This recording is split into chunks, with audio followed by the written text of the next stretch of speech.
Hey there, brothers and sisters. Welcome to Emily, and see my beautiful background photo. It's a background of Spongebob house. Hey, I wonder he's home.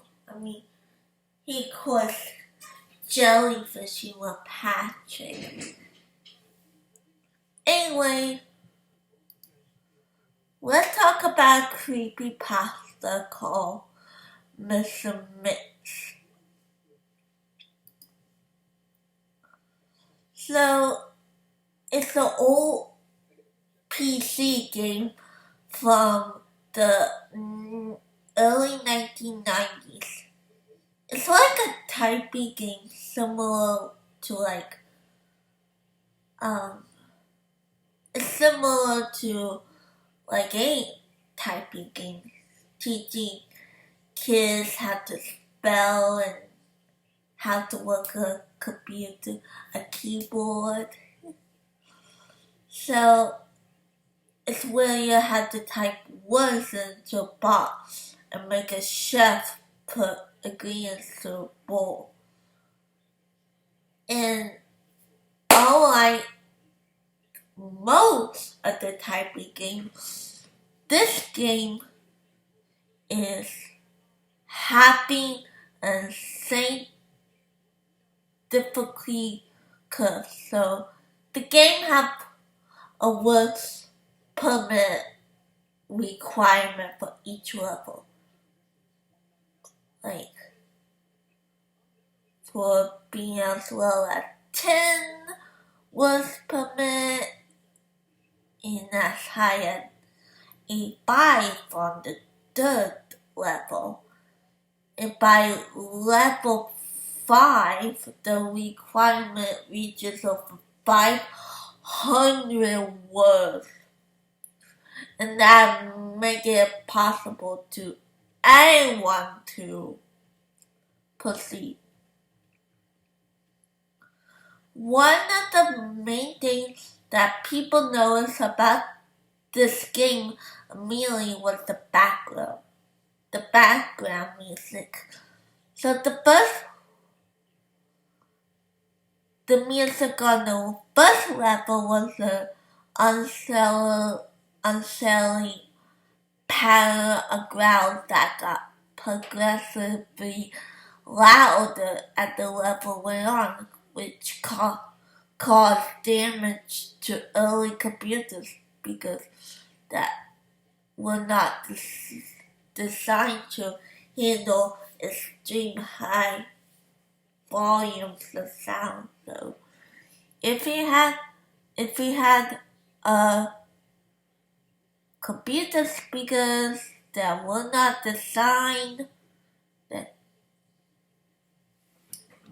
you have to buy new ones. So the second level had no music, which kinda creepy, and the third had what it sounded like a extreme low quality recording of a hairdryer. And the remaining two levels have a extremely high pitch ringing throughout the level that caused severe eardrum damage to manage to get that far. So the fourth and fifth level was pretty intense. Another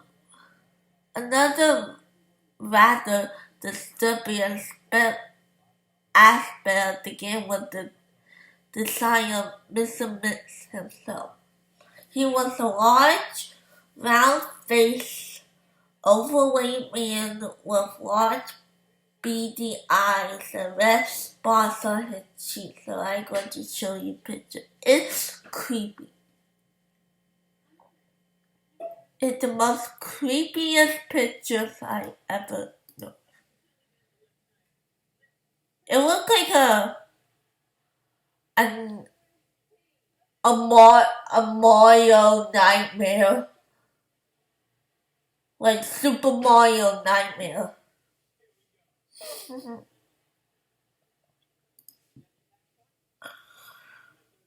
Most children who played the game reported having vivid nightmares of Mr. Mist speaking to a quiet, raspy voice and threatening them to keep quiet about something. However, none of them can remember exactly what that was. One psychologist who saw many of these children reported being disturbed by the sheer amount of terror on the faces of the children as they recounted the details of the nightmare. Many of the children broke down in tears, begging for their parents to save them. However, no direct relationship to the game itself could be determined by the few cases that not all children suffer the same adverse effect. If I ever played this game and see Mr. Mist in my nightmares, it will be a nightmare. So for obvious reasons, the game did not sell very well. It remained in a relative obscurity until a few years ago when PC hackers got hold on a ROM of the game and started digging through it. Using memory hacking software, they managed to crack the game's code and bypass a possible fifth level. And like I said, no one beat the possible fifth level. And what they saw was disturbing.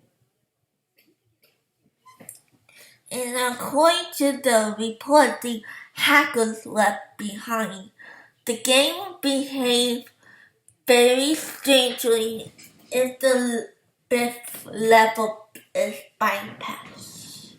The game crashes violently and closer, running a bunch of files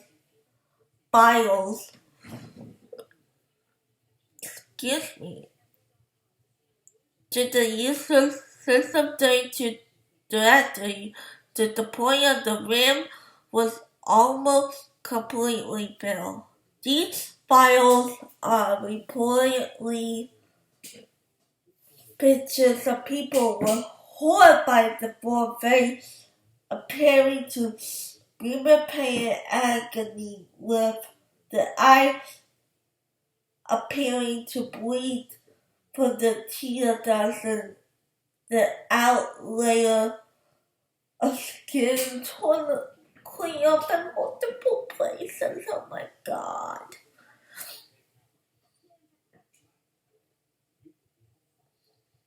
If the users attempt to delete these files, the computer will finally crash and blue screen, causing permanent damage to the user's hard drive.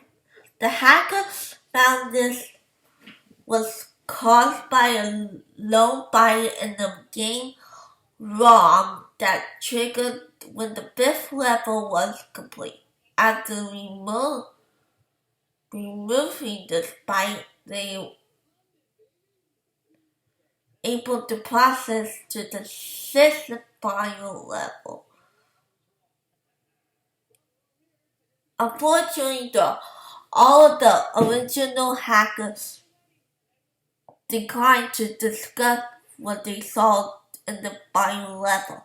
All of them became extremely paranoid and reclusive, refusing to talk about any related to the game and showing installing extreme symptoms of post-traumatic stress disorder. Most of them seem to be able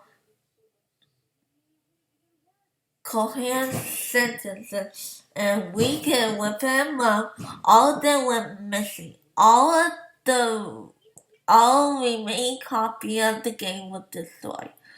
And to this day, no one knows what in the game that caused them to so much psychological damage. Maybe it's been this way.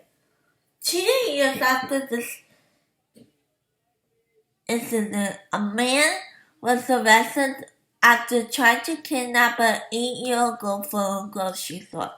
Through DNA and fingerprints analysis, the man was identified as one of the original hackers who built the final level of the game.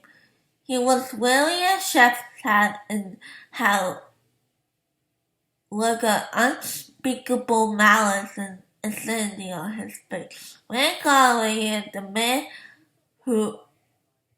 man would say only one day, "I'm the best." And that's the end of the story. So I don't know if this game is real or not.